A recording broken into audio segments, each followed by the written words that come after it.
on a une absorption du faisceau ultrasonore. Quasiment la totalité du faisceau est absorbée. Et là, on a une ombre derrière cette lésion. Donc ça, c'est dû vraiment à la composition de la matrice tumorale. Donc c'est la composition de la matrice tumorale qui confère cette lésion tissulaire un caractère absorbant qui s'oppose au passage des ultrasons. Donc une lésion tissulaire peut, dans certaines situations, avoir un renforcement postérieur des échos et ou être absorbant. Ça dépend de la nature de la matrice tumorale ou la matrice lésionnelle. Pour les classifications, je disais tantôt, les classifications vont se présenter sous forme de structures arrondies, hyperéchogènes, qui absorbent la quasi-totalité des ultrasons. En d'autres termes, ces structures s'opposent au passage des ultrasons. Donc, en arrière de cette structure, il n'y a plus d'ultrasons. Donc, on a un aspect qui est sombre, qui est noir. Donc, c'est ce qu'on appelle un vide acoustique postérieur, c'est-à-dire en arrière, il n'y a pas d'écho. Donc, ça donne un aspect semi-linéaire, une hyperéchogénicité qui est arciforme, semi-linéaire. Donc, c'est l'apanage des structures calciques. Ici, nous avons une structure qui est hyperéchogène, qui est arciforme, avec un vide acoustique postérieur. Dès que vous dites qu'il s'agit d'une structure hyperéchogène, le qualificatif qui va suivre, c'est absence d'écho en postérieur, c'est-à-dire un vide acoustique postérieur, communément appelé dans les anciennes terminologies, un condombre postérieur. Ici, vous voyez une lichase vésicale. Au niveau du rein, vous voyez par endroits des structures qui sont hyperéchogènes et qui s'opposent au passage des ultrasons. Et en arrière de ces structures, nous avons qui est là, un vide acoustique postérieur. Par contre, c'est en fonction de la taille des calcifications, on peut avoir un vide acoustique postérieur, mais lorsque la lésion est micro, en fait c'est une lésion qui est infracentimétrique, là, les lésions le plus souvent ne génèrent pas de condombre postérieur. Donc, d'où, en fait, l'aspect au niveau des lésions rénales, c'est-à-dire les calcifications, s'il s'agit de microcalcifications, bon, au niveau testiculaire, on ne va pas voir en fait, un condombre postérieur, du fait que ce sont des lésions qui sont infracentimétriques, des fois millimétriques. La graisse a un aspect qui est variable. Tantôt peut être hypoéchogène. Ici, la graisse sous-cutanée, le derme et l'hypoderme. Ici, on a le tissu cellulaire qui est hypoéchogène comparé au derme ici qui est hyperéchogène. Et l'échogénicité est quasiment un peu plus ou moins identique à celle du muscle. Et ce qui est hyper, c'est ce qu'on appelle le fascia. Par contre, au niveau du rein, le île rénal est spontanément hyper et volontiers hyperéchogène. Je l'avais expliqué tout à l'heure. Au niveau du île, nous avons la graisse, nous avons les tubes contournés, les tubes collecteurs. Donc, et ces tubes sont remplis de liquide.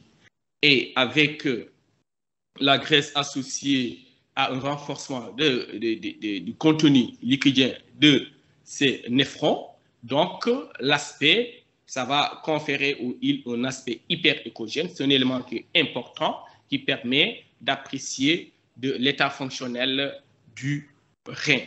C'est-à-dire sur ces aspects morphologiques, on peut dire soit s'il y a un début de souffrance rénale ou pas, mais ce qui est sûr et certain, la confirmation de l'altération de la fonction rénale se fait à la biologie. L'air, je le disais tantôt aussi, que l'air va se comporter comme les calcifications, mais la seule différence ici, c'est que l'air va s'opposer au passage des ultrasons, l'impédance acoustique étant élevée. Donc, au lieu d'avoir un vide acoustique postérieur, on a ce qu'on appelle les phénomènes de réverbération. Ce sont vraiment les artefacts que vont générer les bulles d'air. Donc, c'est un aspect qui est très important. Cet aspect va nous renseigner sur l'anatomie de la structure digestive. Normalement, les structures digestives qui contiennent des gaz, ce sont essentiellement l'estomac et le côlon. Donc, la présence d'air au niveau d'une anse digestive intestinale est pathologique jusqu'à la preuve du contraire. Et en arrière des bulles d'air et ou des gaz, donc on peut rien voir parce que c'est un phénomène de réverbération qui a tendance à masquer les structures en dessous des gaz. Toutes les images, l'anatomie, toutes les images ne sont pas forcément vraiment des images natives, donc il peut y avoir des modifications de ces images. Les modifications, ces images sont encore appelées les artefacts. Ce sont des phénomènes qui sont liés à la différence des propriétés mécaniques et géométriques entre les tissus et la technologie. Donc, si on dit le plus souvent à un dysfonctionnement d'un équipement, bien soit des phénomènes physiques liés aux phénomènes physiques des ultrasons, et parfois ça dépend aussi de l'opérateur. C'est pour cela qu'on dit que l'échographie est opérateur dépendante.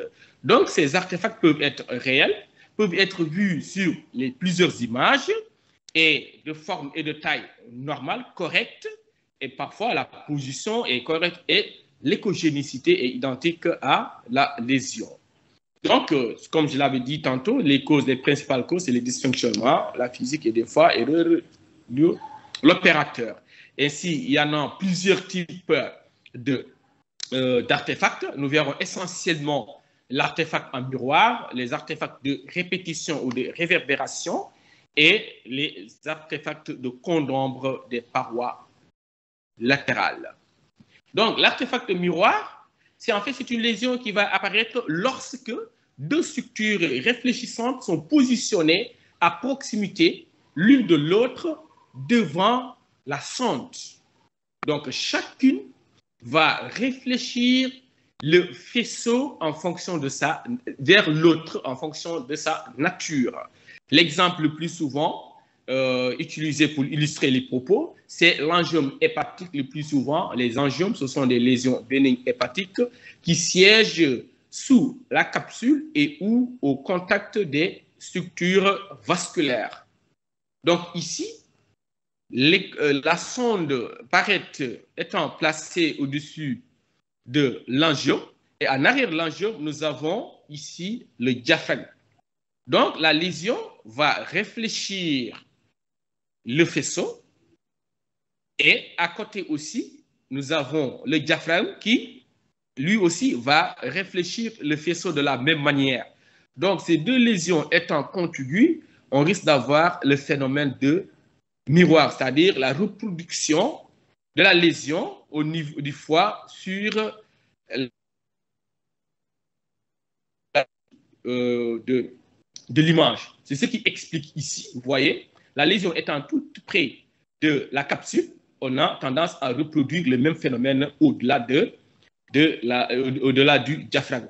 Par contre, celle-ci qui est beaucoup plus éloignée de l'axe de la sonde n'a pas de phénomène vraiment, il n'y a pas une reproduction de son image au-delà du diaphragme. Pour le condambre, des bords des parois latérales, donc cet artefact est dû à une réfraction du faisceau d'ultrasons sur des structures rondes.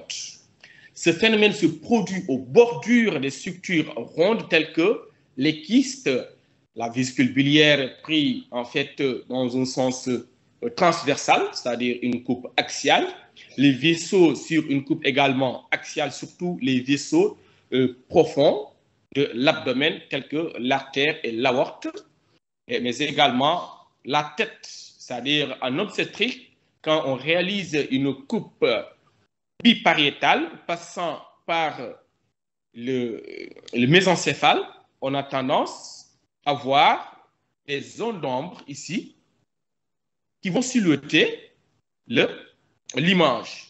Donc, c'est ce phénomène-là, ici, au niveau des bords, nous avons ici un défaut, une diminution de l'intensité du faisceau. Donc là aussi, une visite